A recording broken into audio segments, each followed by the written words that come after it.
Welcome back to our journey through the incredible stories of the Bible. In our previous episode, we followed Abram as he returned to Canaan after his time in Egypt. Abram and his nephew Lot faced a challenge when their growing wealth caused their herdsmen to quarrel. To keep the peace, Abram in his wisdom and generosity allowed Lot to choose where to settle. Lot moved toward the fertile plains near Sodom, while Abram stayed in Canaan, trusting in God's promise to bless him and his descendants. Today, we pick up the story from this pivotal moment in Abram's life, exploring his continued faith, God's unfolding promises, and the incredible events that shaped his journey. Let's dive in and see how God's plans for Abram reveal his faithfulness and power. The peaceful hills of Canaan were quiet as Abram tended to his growing household and flocks. His life had settled into a rhythm of worship and stewardship, trusting in the promises of God. But beyond the calm of Abram's camp, the region was in chaos. Four powerful kings from the east, led by the formidable Kedorlaomer, had waged war against 5 kings of the plains, including the kings of Sodom and Gomorrah. For years, the kings of the plains had served Kedorlaomer, paying him tribute and acknowledging his rule. But in the 13th year, they rebelled, refusing to submit any longer. Kedorlaomer, determined to crush this uprising, rallied his allies and swept through the land, defeating every kingdom that stood in their way. When the armies clashed in the valley of Siddim, a place dotted with treacherous tar pits, the kings of Sodom and Gomorrah fled for their lives. Their cities were left defenseless, and the victors seized everything: gold, livestock, food, and even the people. Among the captives was Lot, Abram's nephew, along with all his possessions. One survivor, breathless and battered, escaped the carnage and made his way to Abram's camp. He told the story of the great battle, the capture of Sodom, and the fate of Lot. As Abram listened, his face grew solemn. Though Lot had chosen to live near the wicked city of Sodom, he was family. Abram's sense of duty and love for his nephew outweighed any danger that lay ahead. Abram sprang into action. He called for the 318 trained men born in his household, men who were loyal, disciplined, and ready for battle. Though they were vastly outnumbered by the armies of the eastern kings, Abram trusted in the Lord, knowing that the victory would not be by strength alone but by God's hand. Under the cover of darkness, Abram and his men began their pursuit. They traveled swiftly, heading north as far as Dan. The journey was grueling, but Abram's resolve never wavered. As they approached the enemy camp, he devised a bold strategy. Dividing his forces into smaller groups, Abram launched a surprise attack at night. The enemy, caught off guard, was thrown into confusion. Abram's men moved with precision and determination, pressing their advantage until the enemy was utterly defeated. By the time dawn broke, the captives had been freed, and the stolen goods reclaimed.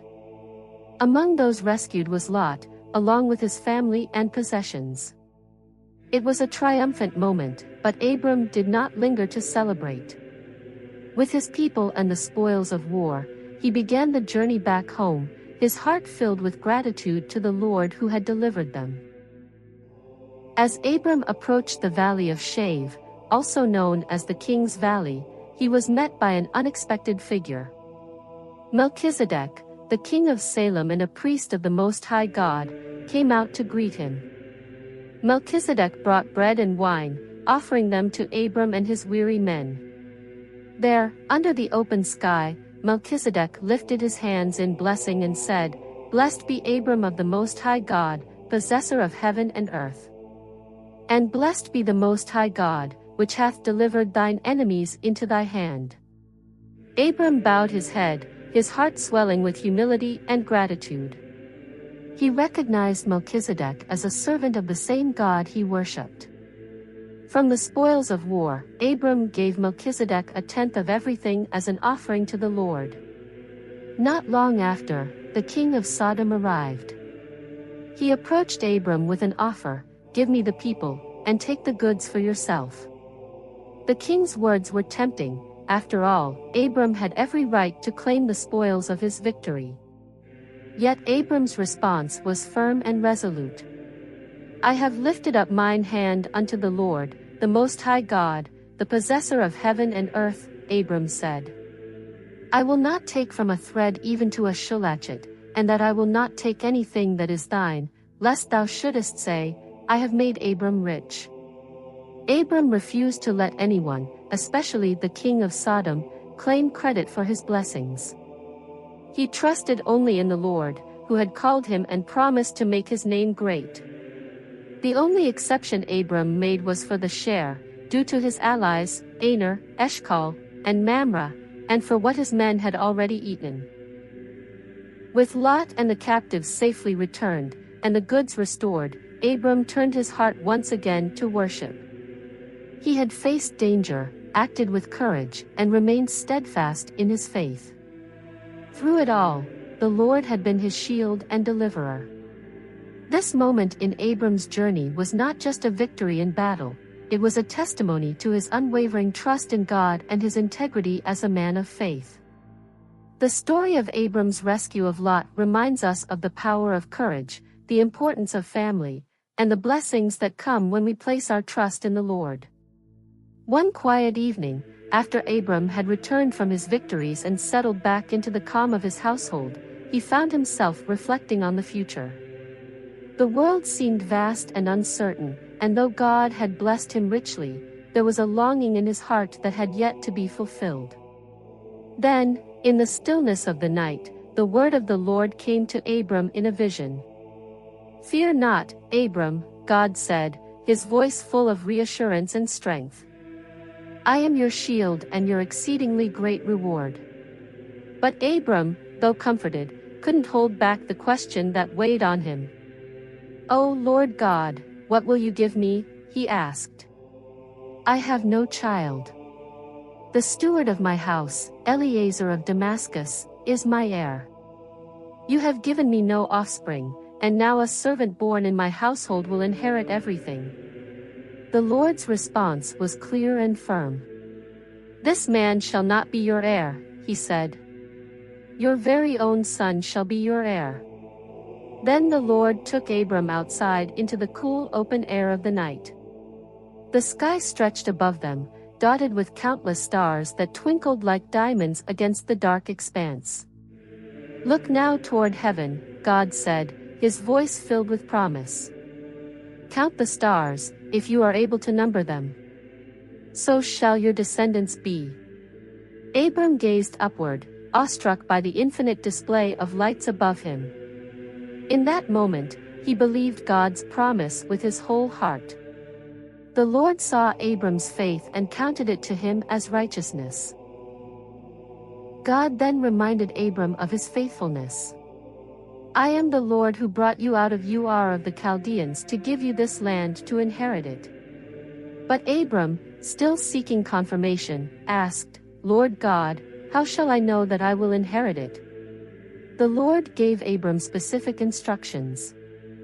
"Bring me a heifer, a goat, and a ram, each 3 years old, along with a turtle dove and a young pigeon." Without hesitation, Abram obeyed. He selected the animals, prepared them as offerings, and arranged their pieces according to the custom of making a covenant. The day passed, and as the sun began to set, Abram sat by the offerings, keeping watch. Birds of prey swooped down, but Abram drove them away, waiting for the Lord to reveal his plan. As the sun dipped below the horizon, a deep sleep fell upon Abram. A thick and overwhelming darkness came over him, and in this stillness, God spoke once again. "Know for certain," the Lord said, his voice steady and solemn, "that your descendants will be strangers in a land that is not theirs. They will serve there, and they will be afflicted for 400 years. But I will judge the nation that they serve, and afterward, they will come out with great possessions." The words were both a warning and a promise.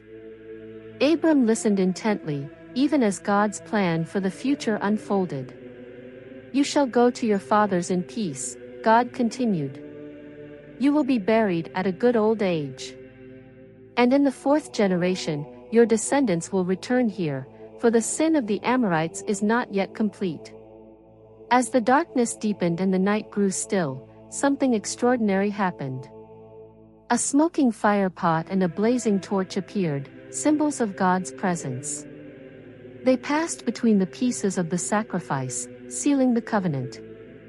On that day, the Lord made a sacred promise to Abram. To your descendants, I have given this land, from the river of Egypt to the great river, the Euphrates. When Abram awoke, the weight of the Lord's promise settled in his heart. The stars above now seemed to whisper the truth of God's words. Though he could not see how or when, Abram trusted that the God who had called him out of Ur, and blessed him thus far would fulfill his every promise. This moment marked a turning point in Abram's journey. God's covenant was not just a promise of land and descendants but a testament to his unwavering faithfulness and Abram's enduring trust. Through the darkness of night and the blazing light of the torch, God had revealed his eternal plan, binding himself to Abram and his offspring forever. Despite God's promises to Abram, Sarai still had no children. Year after year passed, and her hope began to waver. One day, Sarai sat down with Abram, her frustration and sadness evident in her voice. "The Lord has kept me from having children," she said. "Please, take my maidservant Hagar. Perhaps I can build a family through her." Abram listened to Sarai's suggestion, though the decision carried a heavy weight. Sarai, determined to see her plan succeed, gave Hagar, her Egyptian maidservant, to Abram as his wife. After 10 years of living in Canaan, Hagar conceived. But the moment she realized she was pregnant, Hagar's attitude toward Sarai began to change. She looked at her mistress with contempt, her newfound position giving her a sense of superiority. Sarai, hurt and frustrated by the shift, turned to Abram. "This is your fault," she said, her words filled with emotion. "I put my servant in your arms, and now that she is pregnant, she despises me. May the Lord judge between you and me." Abram responded gently, his voice calm amidst Sarai's distress. "Your servant is in your hands," he said. "Do with her whatever you think is best." Sarai, in her anger, began to treat Hagar harshly, making her life difficult. Unable to endure the mistreatment, Hagar fled into the wilderness, seeking refuge far from Sarai's presence. As Hagar wandered through the barren wilderness, she came upon a spring of water. She sat down, weary and alone, unsure of what her future held. Suddenly, an angel of the Lord appeared to her by the spring. His presence was calm yet commanding, and his voice was filled with kindness. "Hagar," the angel said, "where have you come from, and where are you going?"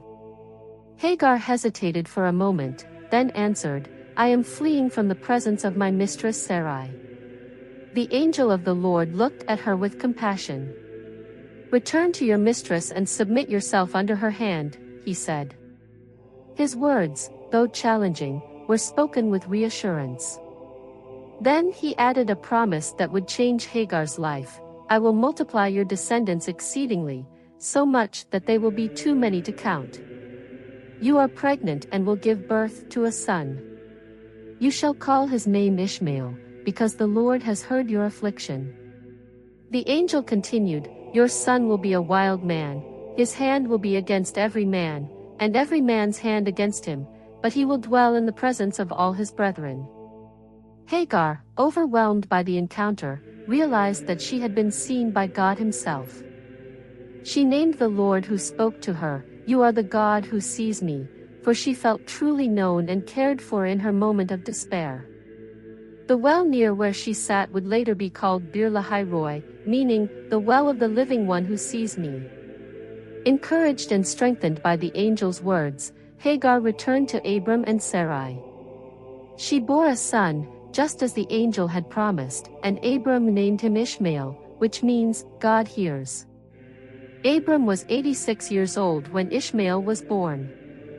Though the circumstances surrounding his birth were difficult, Ishmael's arrival was a reminder that God hears the cries of the afflicted and fulfills his promises in his perfect time. Abram was now 99 years old, and his life was a testament to his faith and obedience to God.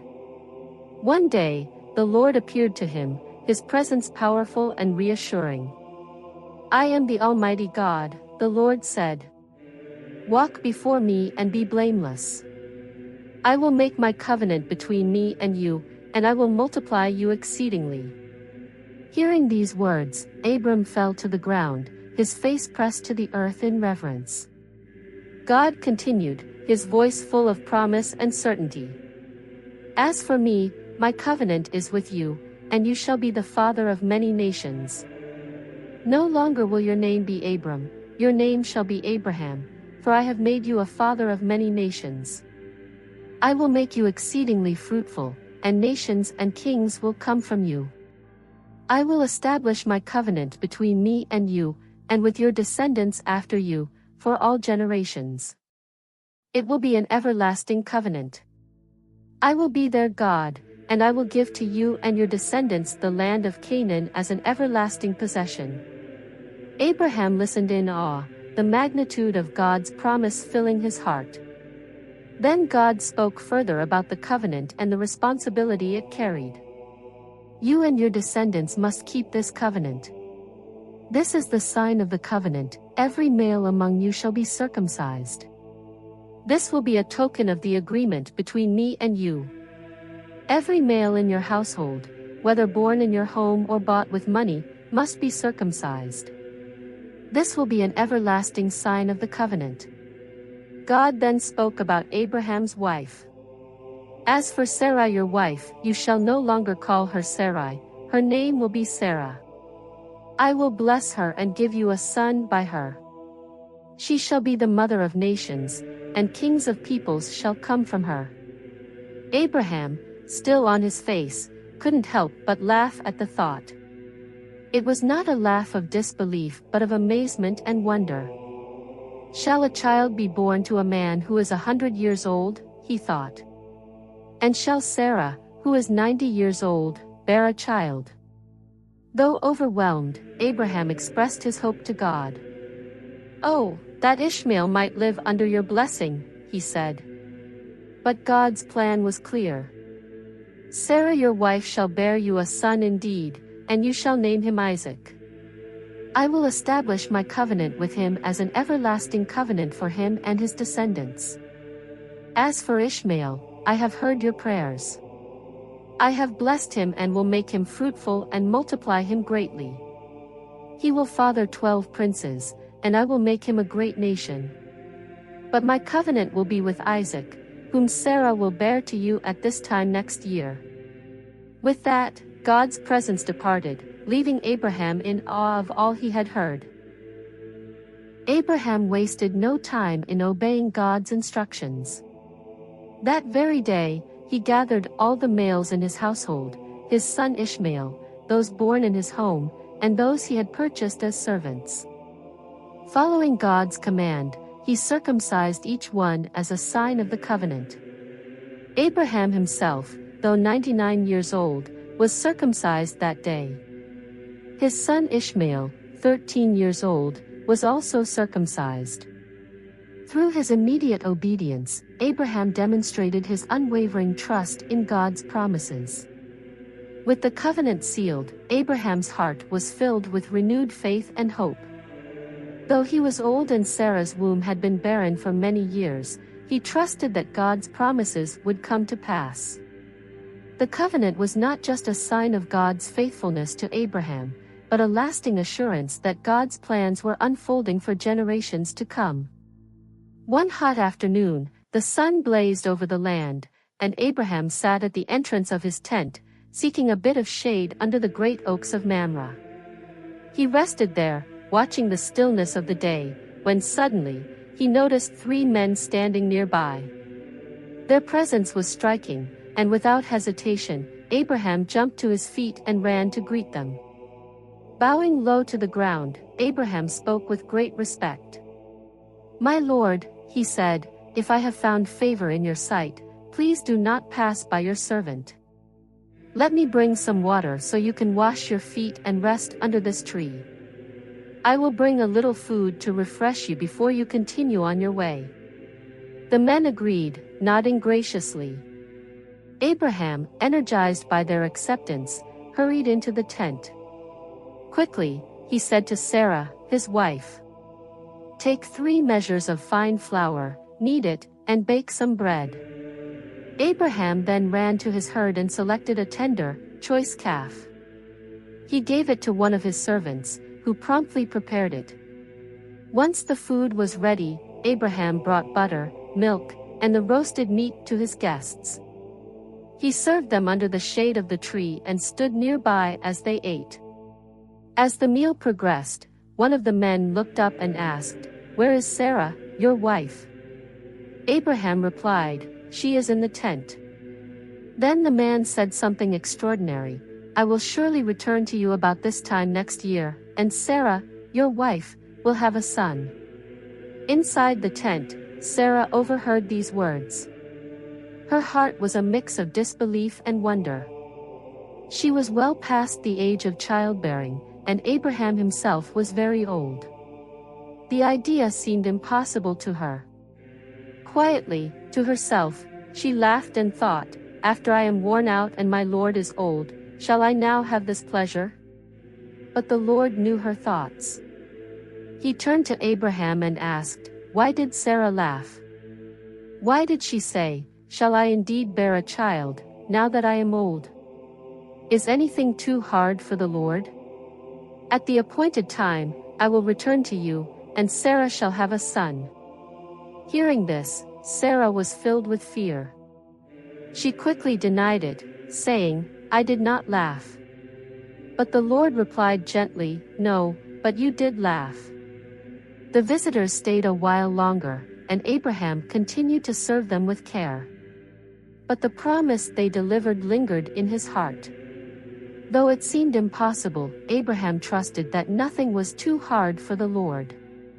The day marked a turning point in his journey of faith, and Sarah would soon discover that even in the most improbable circumstances, God's promises never fail.